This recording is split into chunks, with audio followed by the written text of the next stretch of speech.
colleagues. Sometimes when we get an assignment, we don't know our boothmate, and it's always important to do a good teamwork to know who you are going to be working with. Usually, when a client calls me up and we reach an agreement as far as an assignment, I always ask that client if they already have the second interpreter, and if they do, I ask for the name. A lot of times I know my colleague, but for those occasions where I don't know who I will be working with in the booth, what I do once I get the name is I do my homework. I look up the person online, perhaps the LinkedIn profile, maybe some publications or events online, and then sometimes I even call some of my friends that I know have worked with that person or that are from the same geographical region where that person is from. This usually works out pretty good. And the reason I do this is because interpreting is a team effort and I want to work with somebody that guarantees the quality of the service.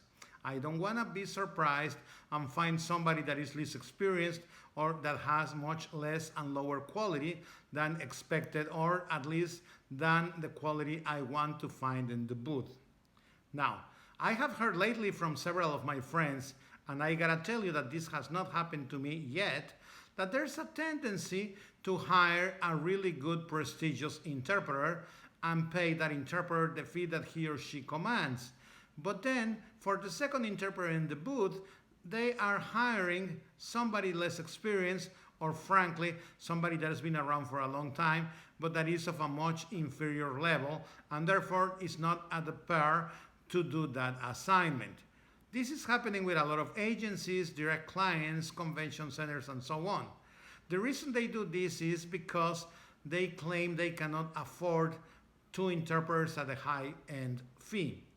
Of course, they this way guarantee themselves of the service because they know that the good interpreter, the one that is getting the right fee, will cover in case that the other interpreter proves to be incapable to do the job.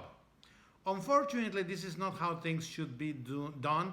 This is not how things should work in a professional life, and therefore we have to stop this nonsense practice. I've heard of colleagues who have told me that the second interpreter can barely interpret, has not researched any of the topics that they are going to deal with, and even that in some instances, that second interpreter ends up helping the support team by passing out the equipment or collecting the receivers after the event is over. That is absolutely unacceptable. You are retained to go interpret, and that's all you should do. That's what the international standards call for, and that's what we need to do as professionals. Now, sometimes it so happens that the second interpreter might be somebody new, somebody that just graduated from college, or perhaps somebody that is an empirical interpreter of good quality but has very little experience.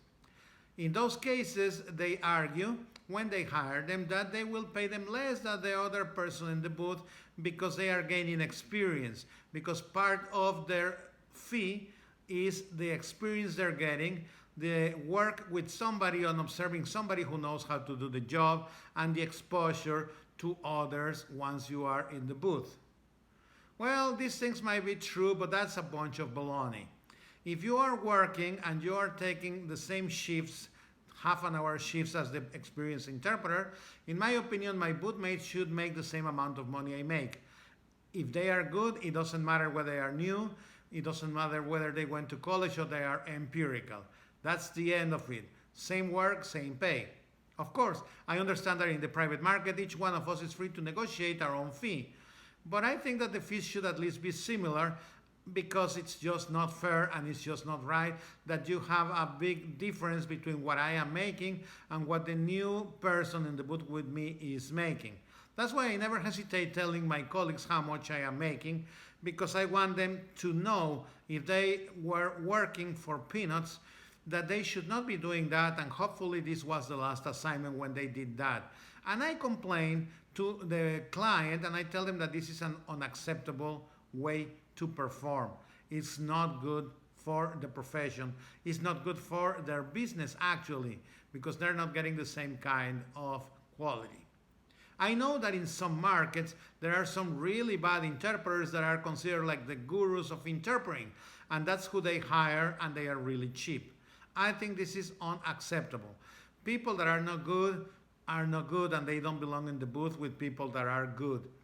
Of course, if you are the lead interpreter and you are in charge of a big team, it's understandable that you're going to command a higher fee, because your fee is not just what you're making from the service, but because you are making all these other tasks, and by doing these tasks you need to be remunerated accordingly.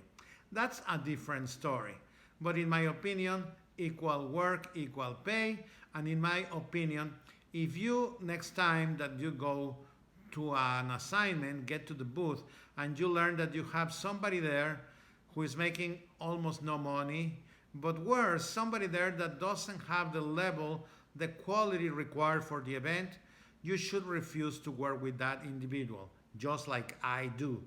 Remember, it is your reputation, and your reputation has been taken advantage of by the client. Usually agencies are the ones that do this because they think you're going to solve the problem. And maybe to them it looks good. Maybe for them it works out, but for you it does not, because you are hurting your own reputation, and you are maybe working more than the money that you are making when you have to jump in and be constantly helping the person of lesser quality. It's not the same to be a rookie than to be a bad interpreter. Rookies are welcome. I love working with rookies.